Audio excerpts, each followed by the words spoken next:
Just how accurate is the depiction of the Great War in Battlefield 1? Good afternoon, everyone. To those of you who don't know me, my name is Doodleman149, and I'm here today to look at all in the name of the Tsar maps for Battlefield 1 and give you the history behind each battle and what may be different between their in-game depiction and reality. In case you forgot, this is the second DLC pack and features the Russian army as well as the communist Russian Reds and the loyalist Russian White army. This may be a lengthy one, so I've added chapters to the video if you're looking for your favorite map. So strap in and grab some popcorn as we look back on the history of the battles that inspired Battlefield 1. Łupków Pass. The first map we'll be looking at is one that isn't directly related to an operation, but is rather a battle that takes place after the Red Tide operation, where the Russians take Galicia from the Austro-Hungarian Empire. Spoilers for that one ahead. Łupków Pass is a large pass through the Carpathian Mountains that sits on the modern-day border of Poland and Slovakia. The pass had a tunnel and railway constructed and completed in 1871 to link Galicia with the rest of the Austro-Hungarian Empire. Given this role as a vital link between the regions, Łupków Pass was a very important strategic target for both world wars. During World War I, the Austro-Hungarians attempted to hold the pass in the winter of 1914 and 1915, with them ultimately failing against the Russian onslaught. However, with reinforcements from their German allies, the Austro-Hungarians were able to retake Łupków Pass in May of 1915. The tunnel in the pass was heavily damaged and rebuilt multiple times during the war. Looking at the in-game map, we see that the battle takes place during the Austro-Hungarian counterattack to retake the area in May of 1915. Despite this, with temperatures during this time of the year being above freezing, the battlefield is still entirely covered with snow. It is possible, with the fighting taking place in the mountains, that the snow would stick around longer, but for the fighting to specifically take place in May, this is a little bit of a stretch. The game does list the fighting as taking place during the winter of 1914 and 1915, but seeing as it's the major counterattack that retakes the pass for the Austro-Hungarians, this simply cannot be the case. Either way, something is inaccurate here, so no matter how you twist it, the battle does see the Austro-Hungarians fighting up the hills before reaching the main focus of the pass, the historically accurate rail line coming from within the mountain. The battle culminates in the seizure of a hilltop fortress, with the Austro-Hungarians retaking the area. While the battle this time of year is up for debate, the battlefield itself seems to be very accurate for the actual battlefield given the extremely limited information on the fighting there. Albion. Operation Albion was a World War I German air, land, and naval operation against the Russian forces to occupy the West Estonian archipelago. This battle took place between the 12th and 20th of October in 1917. While these islands in the Baltic Sea were of little importance earlier in the war, once the Russian Civil War broke out, Germany decided that taking these islands would put St. Petersburg within striking distance of their troops and artillery, and were planning on keeping constant pressure on the Russians from there. There was a lot of naval firepower on display from the Germans and Russians during this battle. The Germans featured 1 battle cruiser, 10 dreadnought battleships, 9 light cruisers, 1 mine cruiser, 50 torpedo boats, 6 U-boats, and 19 transports, against the Russians 2 pre-dreadnought battleships, 2 cruisers, 1 protected cruiser, 21 destroyers, 3 gunboats, and 3 submarines. All of the submarines were from the British Navy. In addition to this, the Germans brought 6 airships and 102 combat aircraft to the battle. The Germans landed on the island of Saaremaa on October 12th and fully secured the island 4 days later. They also landed troops on the island of Hiiumaa on the 12th and took it in a day. The Russians ultimately retreated. On the German side, several ships were lost, none of them being any larger ships. 156 men were killed and 60 were wounded in the Navy, while only 54 Army soldiers were killed with 141 injured. For the Russians, they lost fewer ships overall but took an unknown number of casualties while having 20,000 soldiers captured along with many artillery pieces. Overall, despite the operation taking more than a week, the losses incurred by the Germans were far less than those the Russians suffered, making for a decisive German victory. In terms of accuracy within Battlefield 1, I couldn't find any solid information on the actual topography of the ground fighting in regards to Operation Albion, so I can neither confirm nor deny the parts we partake in. However, in an effort to promote legitimacy, the German spawn is a battleship with multiple torpedo boats being available to ferry troops to the mainland. If the Germans are losing, they'll be reinforced with a dreadnought, while the Russians gain access to an airship, which isn't realistic given the Russians didn't have access to airships in this battle. Also, in the background of the German spawn, you can see multiple ships in the distance fighting. While it's all background dressing, it does lend some realism to the battle. However, the potentially high German casualties simply aren't realistic given the surprisingly low numbers. Overall, the background dressing and setup is fairly accurate, but the actual battle itself is less accurate overall. Galicia. The next map we'll look at is Galicia, an area in the eastern portion of the Austro-Hungarian Empire which is in modern-day Ukraine. While battles had taken place in this area earlier in the war, the time frame we're looking at is during the Brusilov Offensive of 1916. This offensive would be the bloodiest of the entire war, which is saying something since I've covered a number of other notable battles and operations during World War I. To give you a quick note of the scale, the total casualties for this offensive totaled a staggering almost 2.3 million soldiers. Unlike many of the other casualty numbers I've looked at, I can get an actual solid number of deaths as well.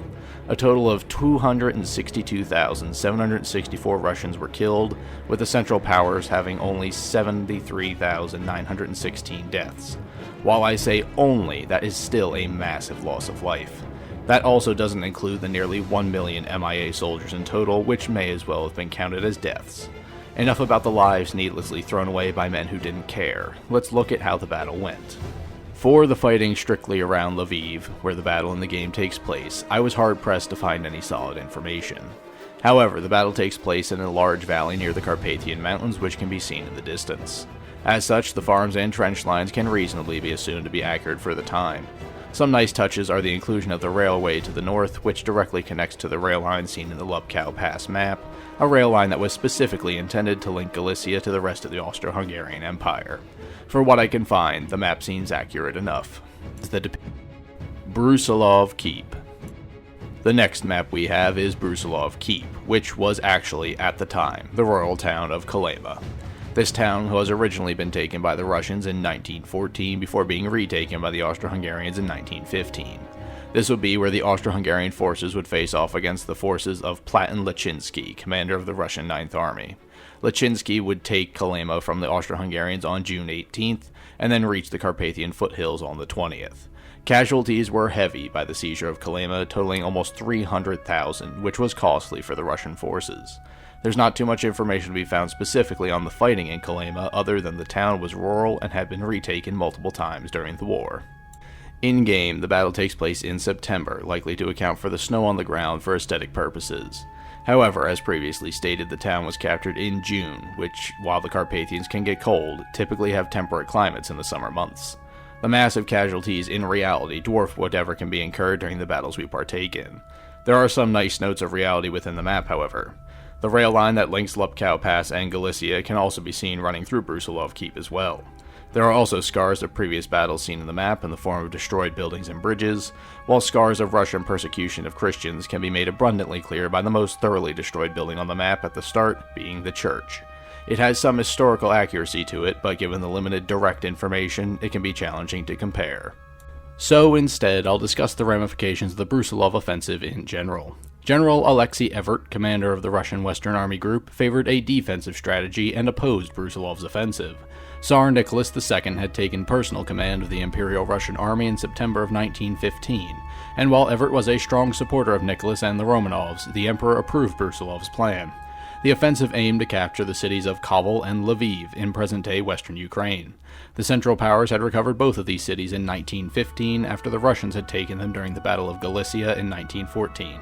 Brusilov's portion of the offensive was meant to be a mere distraction for the other army groups, but, given the success of the soldiers under his command, this was not to remain the case.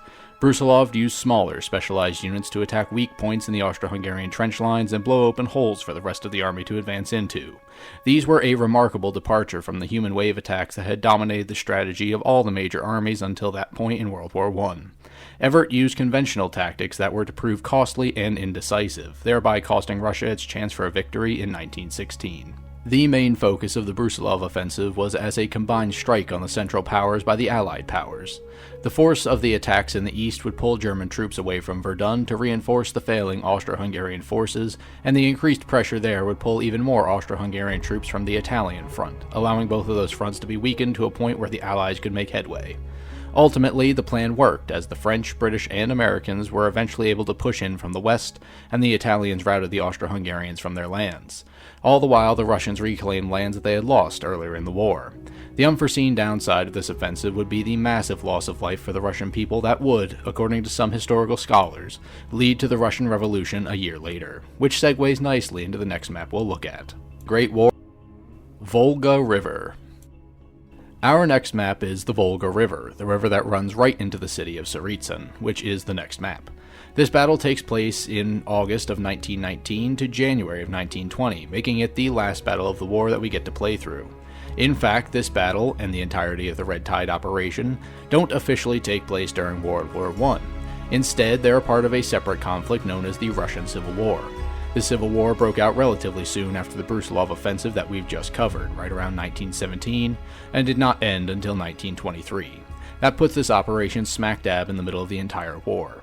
The Red Army held the city of Tsaritsyn that had been sieged multiple times over the years, something that would continue into the Second World War once it was renamed to Stalingrad, and eventually, in 1919, the Russian White Army would capture the city along with 40,000 Red Army prisoners. Notably not amongst these prisoners was Joseph Stalin, who had been a defender of the city for the Red Army in the years prior. Their victory was to be short-lived, however. After the capture of Tsaritsyn, the White Army marched on Moscow but was repelled due to a lack of supplies. During their retreat to Tsaritsyn, the Red Army strike force under the command of Vasily Ivanovich Shorin would try retaking the city. The White Army, under the command of Baron Pyotr Nikolaevich Wrangel, would hold their ground on the outskirts of the city along the banks of the Volga River. This is the battle we partake in. This battle raged for 6 weeks, and the Red Army suffered great losses, helped in great part by a White Army cavalry attack to the rear of the Red Army, which caused Shorin to move some of his troops there, relieving some of the pressure on Wrangel. Despite this, after the 6 weeks, the White Army had to retreat to the city proper. Now, while I went into great detail on the background of this battle, there was precious little I could actually find on the Reds retaking Tsaritsyn from the White Army, specifically regarding the battle along the Volga River outside of the city proper. All I could find was the failed assault on Moscow, the retreat to Tsaritsyn, and Wrangel holding the line for over a month. Something that I find rather prominent in the Russian operations, with Volga River being another example of this, is destroyed churches. Specifically, during the Russian Civil War, there was a mass campaign against Cossacks, which were Orthodox Russian Christians. So while the Red Army held Tsaritsyn for years, it makes sense that one of the only destroyed buildings on the Volga River map is a church, something that was also made very apparent on the Brusilov Keep map. So while I can't confirm or deny the military accuracy of the battle, there are some background elements that again lend legitimacy to the battle. Others be the inclusion of cavalry on the map and a reference to the White Army's cavalry sweeping behind the Red Army to cause more casualties, along with the inclusion of an armored train being made available on the map due to the railroad in the area being a vital point of importance of Tsaritsyn as a local logistical hub as well. Let's move on to the city proper now. Tsaritsyn. Tsaritsyn is the final map we'll be looking at for the Russian expansion. The city lies in ruins. Years of sieges have rendered most of the city to rubble and smoke. However, amongst all the destruction sits a mostly intact church, something I find very surprising given the anti-Cossack sentiment amongst most of the Red Russians. This church can actually be seen on a map of Tsaritsyn from 1913, so we can get a good idea of where the map takes place in the city overall. This church was the site of an image of the Lady of Kazan, known as the Holy Protectress of Russia, and where the declaration to march on Moscow by the White Army was made during their celebration parade after they took Tsaritsyn from the Red Army. While the icon is heavily important to the Russian Orthodoxy and the Cossacks, it likely has overall significance to all of Russia, explaining its continued existence at this time. After the 6 weeks keeping the Red Army out of Tsaritsyn proper, in mid-September the Red Army set to attacking the White Army in the city. The battle raged for over 3.5 months before the White Army was eventually defeated. Despite their defeat, Wrangel managed to hold on to the city long enough for 150,000 soldiers and civilians to evacuate the city by sea and escape the Crimean Peninsula. Wrangel went on to survive the Russian Civil War, but left in February of 1920 in exile to Belgium. Unlike many of his fellow White Army leaders, Wrangel did not tolerate crime or looting by his troops following battles. A truly respectable commander, especially for the time and situation he found himself in. In regards to the accuracy of the map, there is again not much to go off of. The city had been sieged multiple times over the years, so all of the destruction makes sense and seems legitimate. The long-standing church is a bit of an oddity, but serves as a fine central fighting point and is a nice nod to the real-life events following the Whites' capture of the city. Something that is common amongst the entire game is the inclusion of various forms of armored vehicles. The map features tanks on both sides, and while the White Army did receive Mark V landships from the Allies, some of which were captured by the Red Army, that would have been the only tank seen in the city. Some husks you can see strewn throughout the map are a nice touch.